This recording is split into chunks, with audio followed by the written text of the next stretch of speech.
What's up, everybody? It's your girl Val the Forensic Gal, and welcome to Cyber Secure You. Oh my God, I know it's been a minute, almost the entire year. I didn't mean to take so long, but I had some things I was setting up. I had to help the family, and you know how it goes. But I'm back. A girl is back. A bitch is back. And I have decided, as I was coming back into the game and figuring out how I want to do my shows and all that stuff and getting everything organized, I figured I'd take one show, one topic I was going to say every month, but I guess it'll be like every 3 weeks. And then I'll switch it up. So this month, we're going to be looking at crypto and cryptocurrency. The reason I'm doing this is because I wanted to understand more about it. I've had it come up in conversations with friends, and I was asking a lot of questions, and I was told I'm asking too many questions. And so I said, you know what, let me, dig into this and find out more about crypto, make sure I have a very clear understanding of how crypto works. And this is a 3-part show. So we'll have the show, then the show after, and then the show after that. And hopefully I'll be able to wrap it up because I get to rambling, and then, there it is. So let's talk about it. What is cryptocurrency? As I was, investigating it, I wanted to know, okay, can you use it at a store? Can I just walk in and here's a coin, and there it is, and it's used as cash? Is it something that and how is it comparable to cash? What's the difference there? Is it actually legitimate? So I have a whole bunch of notes here, so you're going to see me reflecting to my notes. But I really wanted to, like I said, get a better understanding of how crypto is. And if you're like me, and it's foreign, it's not something you thoroughly understand, hopefully I'll be able to get you on the same page that I'm on now with understanding what crypto is. I really do have a better understanding and how it works. And this question is something I've been, mulling over for years. And crypto, I remember being interested in crypto back in 2016. So I was going to invest in it then. But then life happened, and I was like, okay, well, I'm not going to do it. Can't do it. Didn't really understand it then either. And the people I knew around me who were dabbling in it or being introduced to it, they also didn't know about it. So crypto really began back in 2008, probably even earlier than that. But when it was being used, and it was basically it was out for consumption, where people were able to say, I want to invest in this, really began in 2008. And that's when the economy crashed. And I remember that specifically because I owned property at the time. I was in corporate America. I was a corporate baby at the time. Worked for United Stations Radio Networks as a manager there. And at that time, it was just like the economic downfall was major, especially for those who owned property and those who lost their corporate job. So that was back in around 2008, 2009. And so cryptocurrency is basically a digital asset. It is not, how you have a quarter, you have nickels, you have dimes. It's not change. It's digital money. It's online money. So it's not a tangible product that you can feel with your hands. It is only digital. And it is the fascination with crypto is that it's not regulated. So it's electronic cash. It's done peer-to-peer, so person to person. There's no third party. And that's what attracts a lot of individuals to this space, because it's not controlled by the government. And it is decentralized. So, and there's not one single person that you can say, this person's in charge. It's not like that. And that's when they say decentralized, it means that there's not one particular or specific government entity that regulates this space. It is regulated by many, and controlled by many. So it's not just one particular entity. It's outside of the government control, and it's unregulated. So understand that. And that's what made me very skeptical about it, because I'm like, if it's not regulated, then what's up? How safe is it truly? Um, can the thing about crypto as well that attracts a lot of individuals is that it is a global, it can be transacted globally. So, for instance, our dollar here in the United States, we have a dollar. I know in my mother's country in Guyana, they have different sort of money that they use. So, with cryptocurrency, it's just one set of this digital currency across the globe. It doesn't change whether you're in China or if you're in Australia, it doesn't matter. Or if you're in Europe somewhere, it does not matter. It is that same digital currency across the globe. And so it can be transacted globally. So let's say if I wanted to wire you some money, and I had to use whether it be Cash App, not Instagram, but Cash App, Western Union, MoneyGram, that sort of thing. Another reason people are attracted to this space is because there's no middleman. So when you're using, if I wanted to send you money and I had to use Cash App or Western Union, they get a piece of the pie. They get a piece of whatever I sent you. They get a small percentage of that, which I absolutely hate paying. I don't care if it's $2. And a lot of us do. Like you want to send somebody $100 and they're going to take out like $2 or $3, and I forget how much Cash App takes out, but they take out their chunk of money. Zelle does not, but Cash App does. And so with cryptocurrency, there's not that middleman. It is literally, I hit a button and I send you the money and you get the entire amount. So there's no other entity sticking their hands in trying to get a piece of the pie. Just one hit of the button, one click of the button. Another reason that cryptocurrency is such a big deal for those who are, like I said, attracted to the space. They love the fact that there's no banks involved. And that I understand as well. With banks, you have a certain time that they open, Monday through Friday or Monday through Saturday. On Saturdays, you have a shorter length of time that they're open. During the week, they're only open 9 to 5. And if you have any questions or concerns about your account, you can't even get in touch with anybody after a certain time on the weekends or even during the week, right? But with crypto, 24/7. It's functioning 24/7. It's like the internet. It's on and going, and you can hop on there at 2 in the morning, 3 in the morning, and do whatever you want, and you can get the information you're looking for. Same with crypto.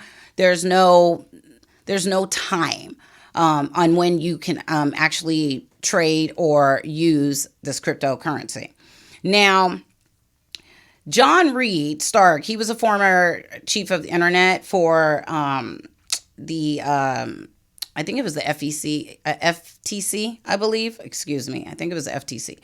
Anyways, he mentioned the following about crypto. And I loved what he said because for me, it really summed up why I felt the way I did about crypto and was very sketchy about it and concerned and I don't know.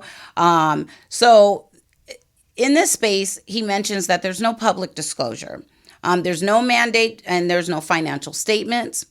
There's no audit inspections. There's no examinations. There's no net capital requirements. There's no licensors or of individuals that are involved. There's no transparency.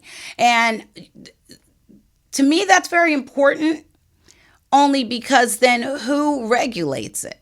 Who regulates this space? Who regulates when there's an issue? Who regulates if you have a problem? If you decided you wanted to invest and then all of a sudden, which we're going to discuss in the next show, your crypto is gone. Your whole account disappears. Then what? Who do you talk to? And so for that reason, it attracts a lot of criminals. It attracts a lot of scammers because of it not being regulated. And so, like he mentioned, any crime that you can think of, when you're dealing with crypto, it makes it easier. I mean, any crime from human sex trafficking to fraud. What else do we have here? Money laundering, ransomware attacks, meaning, someone puts a hold on your information on your device, and then they're telling you in order for them to release that information to you, you have to pay a certain amount of money. All of that and more happens in this space due to it not being regulated. I even read, and this is what he also mentioned, John Reed Stark, that even nuclear weapon programs have been financed using cryptocurrency. Like, what? But he said it, and I was like, okay. Now, I haven't researched that part of it, but I believe it, right? Now, he's done the research. He was a part of it. And I was like, wow, so they're taking it that far. What is the fascination? Well, again, it's the fact that it's not regulated and there's no banks and it's this like open playground. So Satoshi Nakamoto, he wrote a research paper back in, I think it was 2009. January 3rd, 2009 is what I wrote here, but I'm not too clear on the month and the day, but it was around 2009 that he wrote a paper. And his research paper indicated that it would be so cool if we could have a world that just use digital dollars. And that research paper, literally, I'm sure it went way beyond his like he probably couldn't have imagined how far that one research paper got taken, so to speak, because it got into the hands of so many other people, and they were like, wait a minute, what if we had a world that just used digitized money? How would that be? And so this Satoshi guy, he's the first that actually came up with this concept. And I remember writing research papers that are long and 10, 12 pages. You have to reference. And so it was a pretty in-depth paper that caught the attention of many. And what's interesting is that they weren't like, so people are reading this research paper and they're excited about it. Like, oh, he's on to something, right? But nobody could find out who he was. I think now they know who this man is. And I believe he's from, he's of Asian descent, so to speak. But for the longest, nobody knew who he was. They didn't know what he looked like, where he lived. They just knew there was this paper talking about digitized money and how awesome it was. So then you have crypto. It was like crypto was born, and he's the godfather of it. And you can actually, like I said, you send it over the internet. Oh, here it is. It cannot be stolen. And I thought, okay, that's cool, right? Whereas if you have money, somebody can steal your wad of cash. Well, actually, they can steal crypto, because I've read cases of it where people literally had their crypto accounts stolen. So it can be stolen. I don't know where that came from in my notes, but no, it can be stolen. And as I think back, it absolutely can. Now, here's what it can't. It cannot be double spent. Now, I thought that was awesome. Meaning, okay, so when I go to a store and I am, let's say if I go to, I don't know, 7-Eleven, or if I go to Sprouts or the grocery store and I hand them cash, I give them money. That same money that gets put in the cash register can be taken back out, given to someone else. They can take it and they can go use it. Whereas with crypto, it cannot be double spent. Once it is used, it is used. Period. End of story. It's like it is transacted like in a subsequent, like, so if there's subsequent attempts to spend the crypto that was recently used, because it's done in some kind of chronological order. So every time crypto gets used, then let's think of it like A, B, C, D. If A gets used, then on to B. And if B gets used, then on to C. There's no using A and A gives it to somebody and then that person gets to take A and use A again. It's not like that. It's just in a subsequent order. And once it's used, it is used, cannot be used again.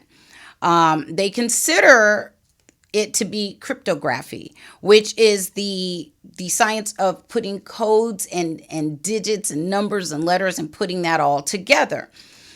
So what I found interesting about crypto is how it's actually done in the background. And that's what I really wanted to get down to. I'm like, okay, I hear now it's digitized money. Okay, this is the guy who came up with it. Why are people attracted to it? I get it. All right, now what happens in the background that we need to know about? Well, they have these huge computers, like I guess they call it like a mining warehouse. And this mining warehouse has stacks and stacks and stacks of computers. And on these computers is the data, and that data is it's not your information, but it's your crypto information. So it's your wallet. So anybody who buys crypto, they actually are purchasing a wallet. And that wallet with the string of information, these digits, is what's stored on the computer. And that's how they identify individuals. So another reason people are attracted to this space is because of the anonymity. You're just known as a string of characters. There's no name, there's no Valerie and my first name and my last name. There's none of that. It's just a string of characters, letters and numbers and symbols, and it's put inside a wallet, and that is how the owner of the crypto is identified. All right, so that's how, and so the individuals that monitor these computers are called miners. All right, so you have the mining, which is a big old warehouse full of computers. And in the warehouse, you have, like I said, you have the computers, and the computers are monitored by miners. Okay, easy enough, right? And I thought that was cool because I had never even known that. I didn't even know. So that was news to me. And here's something else that I found out that I thought was interesting, which I didn't know before. So there are different types of so there are unique ways in which crypto, it goes from peer to peer, and the way it goes from peer to peer is called an exchange. So Bitcoin is considered an exchange, and so therefore you'll have when I looked it up, there's hundreds of exchanges that exist, and many of them are still around. Some of them are not. So you've had a lot of fraud and all these different cases that have come up where individuals have had, we're talking billions of dollars. What is one of the companies? FTX. FTX is one of the companies that went out of business due to all the fraud. And he was basically dabbling inside, like he was going into, like he has separate companies, right? So he'll have Bitcoin or he'll have his FTX, which is a form of Bitcoin, an exchange. And then he had his own separate like nonprofit. And what he would do is use the funds that he would generate from Bitcoin to handle business with the nonprofit. So you had a lot of this dibbling and dabbling and using Peter to pay Paul, a lot of insider trading kind of thing going on, like Madoff and all that type of, all those type of individuals. You had that going on, and in the crypto space, it was very prevalent. And it's still happening. It's not like it's not happening. It's still going on. And you have individuals the scammers, who are attracted to Bitcoin because of that. They will form this company. Let's say they'll form an exchange and call it, I don't know, Yellow. Let's just say Yellow FX, right?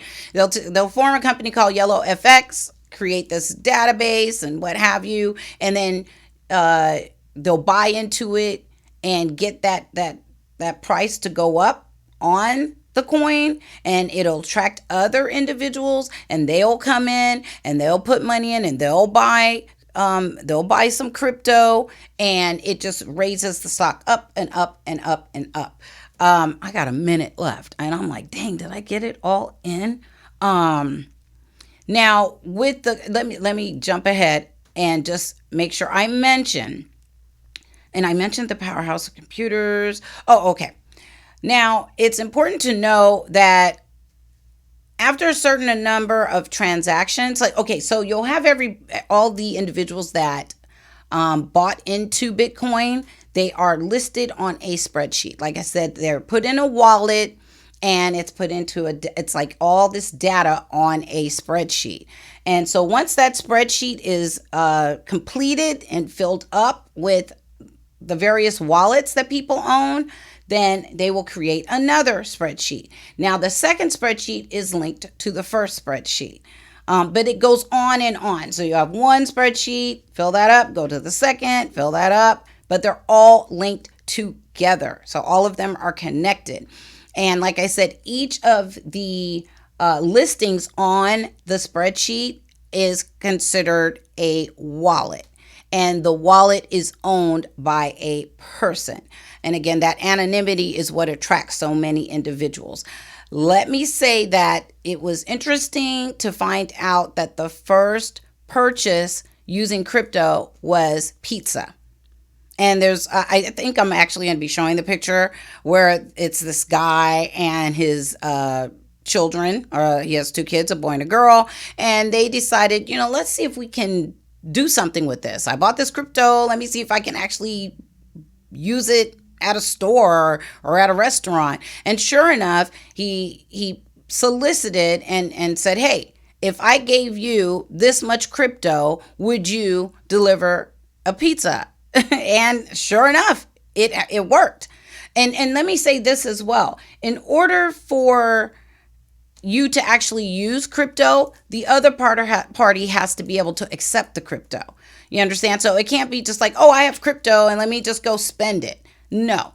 In order to spend that crypto, you need to know that there is the other party also is able to receive and transact that cryptocurrency. Okay, so I am running out of time. I know the next show we're going to be talking about the scams and the crooks, but I'm hoping this gives you a better understanding and a breakdown of how the crypto has come about, what happens on the back end, what makes up our ability to even have this digitized money in the internet space or online.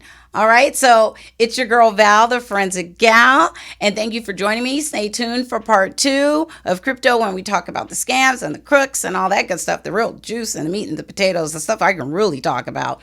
And I will see you next time. Make sure you stay cyber secure. Peace. Thank you so much for joining me. So don't forget to like, share, and subscribe, and I'll see you guys next time. Peace.